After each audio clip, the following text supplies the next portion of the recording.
قرآن کریم کی وہ آیت جو میں نے ابھی آپ کے سامنے تلاوت کی ہے، اس نے ایک ہدایت دی. وہ ہدایت بڑی عظیم ہے، اور اگر اس پر ہم عمل کرنا شروع کر دیں تو کچھ بعید نہیں ہے کہ اللہ تبارک و تعالی ہمارے دن بدل دے. ہوتا یہ ہے ایسے مواقع پر جب پورا معاشرہ، پورا ملک، پوری قوم اس قسم کے فتنوں کا شکار ہوتی ہے، تو ہوتا یہ ہے کہ ہر جگہ اس صورتحال پر لوگ بیٹھے تبصرے کرتے رہتے ہیں. ہر مجلس میں بھئی آج فلاں جگہ یہ واقعہ ہوا تھا، اور یہ اس کا پیچھے یہ معاملہ تھا، اس کے بارے میں اپنے قیاسات، اس کے بارے میں اپنے تبصرے. یہ مجلسیں ہماری اس کام کے اندر صرف ہوتی ہیں، اور ان قیاسات میں بسا اوقات دین کے احکام بھی مد نظر نہیں رہتے. وہ قیاسات بعض اوقات غیبت کی حد تک پہنچ جاتے ہیں، بعض اوقات بہتان ترازی کی حد تک پہنچ جاتے ہیں، بعض اوقات افطرا پردازی کی حد تک پہنچ جاتے ہیں. تو مجلسیں صبح سے لے کے شام تک ہر مجلس میں تبصرے ہوتے ہیں. اس صورت حال پر تبصرے ہوتے ہیں، ہر ایک اپنے خیال کا اظہار کر رہا ہے، اور اس میں حدود کی بھی رعایت نہیں ہے. بدگمانیوں کا ایک سیلاب ہوتا ہے، افواہوں کا ایک سیلاب ہوتا ہے. حالانکہ قرآن نے فرمایا کہ بھائی احتیاط ضرور کرو، لیکن بدگمانی اور بدگمانی کی بنیاد پر کسی شخص کے خلاف کوئی بات یقین کر لینا یہ جائز نہیں ہے کسی کے بھی خلاف. افواہ پھیلانا کہ جو بات سنی بغیر تحقیق کے آگے نقل کر دی، یہ افواہوں کی وجہ سے آگ بھڑکتی ہے، بہت بھڑکتی ہے. تو یہ جو مجلسیں ہماری ہوتی ہیں، جو تبصرے ہوتے ہیں، ان کے اندر سارا وقت صرف ہو جاتا ہے. قرآن کریم یہ کہتا ہے کہ ارے بھائی تم دوسروں کے حالات پر تبصرے کر رہے ہو، ان کی اصلاح تمہارے اختیار میں نہیں ہے. تم ایک کام کر لو.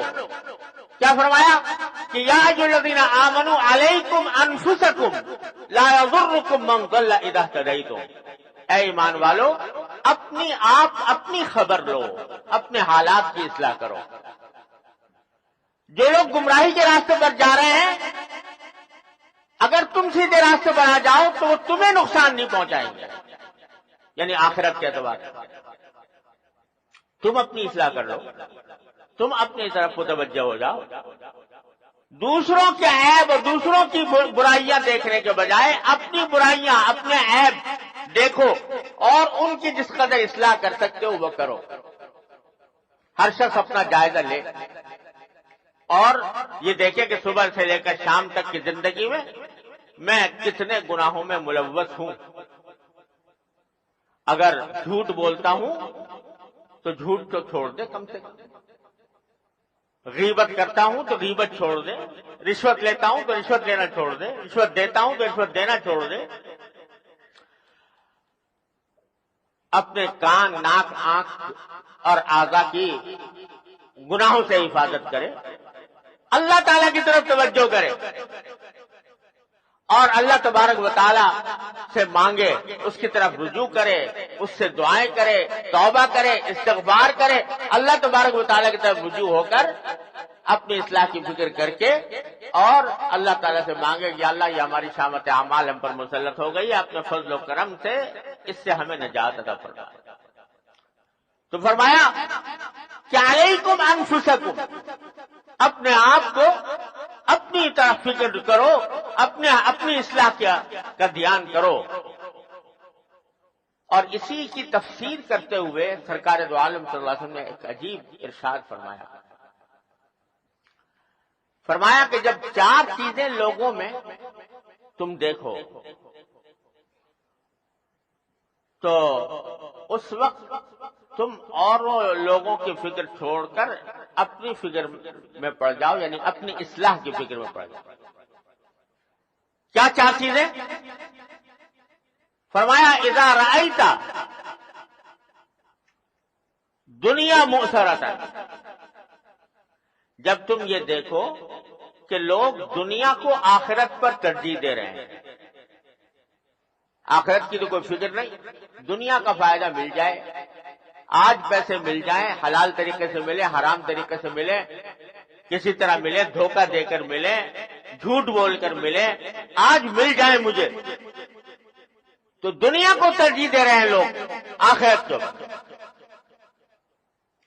اذا رأیت الدنیا مؤثرۃ، ایک علامت. دوسری علامت یہ کہ وہوم متبعا، کہ لوگ اپنی نفسانی خواہشات کے پیچھے چل رہے ہیں، یعنی اپنا قائد بنایا ہوا ہے، امام بنایا ہوا ہے اپنی نفسانی خواہشات کو، جو جی میں آتا ہے کر گزرتے، یہ دیکھے بغیر کہ یہ فعل حلال ہے یا حرام ہے، جائز ہے یا ناجائز ہے. اس کے ذریعے میں دوسرے کو تکلیف پہنچا رہا ہوں یا راحت پہنچا رہا ہوں.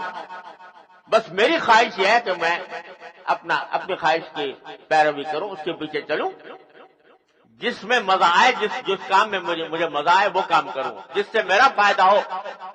خود غرضی کی یہ ذہنیت پیدا ہو جائے، میرا فائدہ جس میں ہو وہ کام کروں. ہوا متبع. اور پھر فرمایا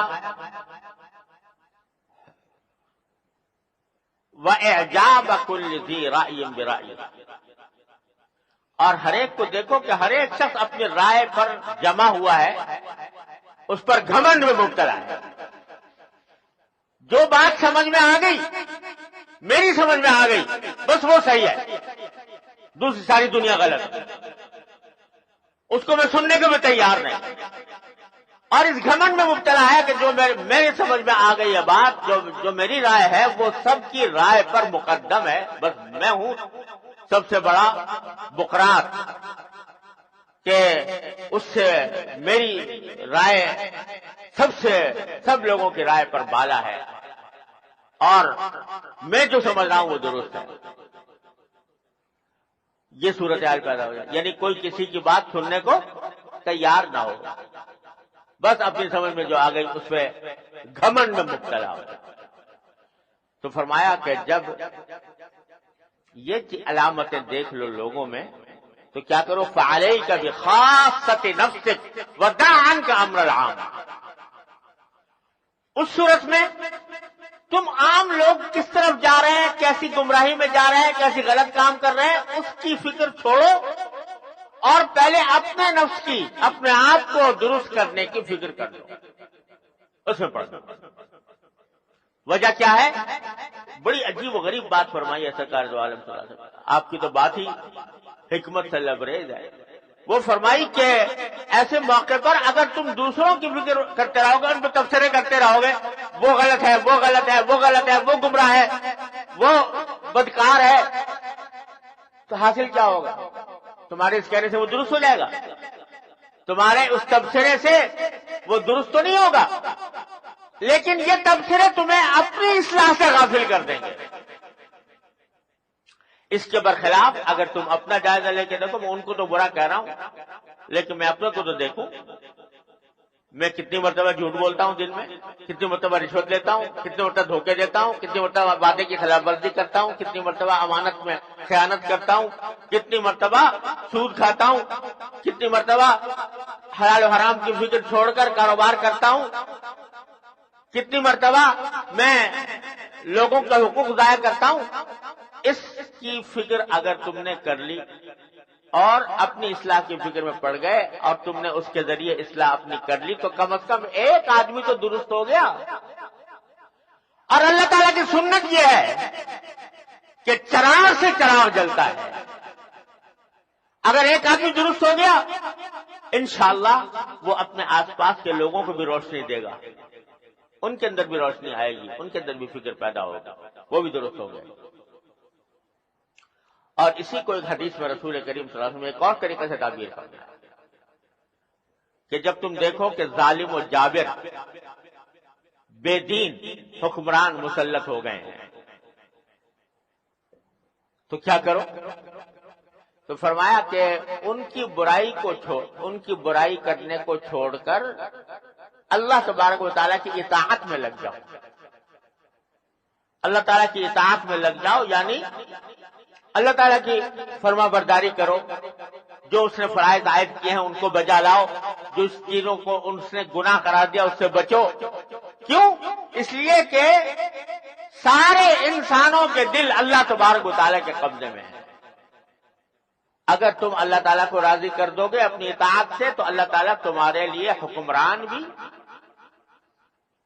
نیک مقرر بھیج دے گا تمہیں۔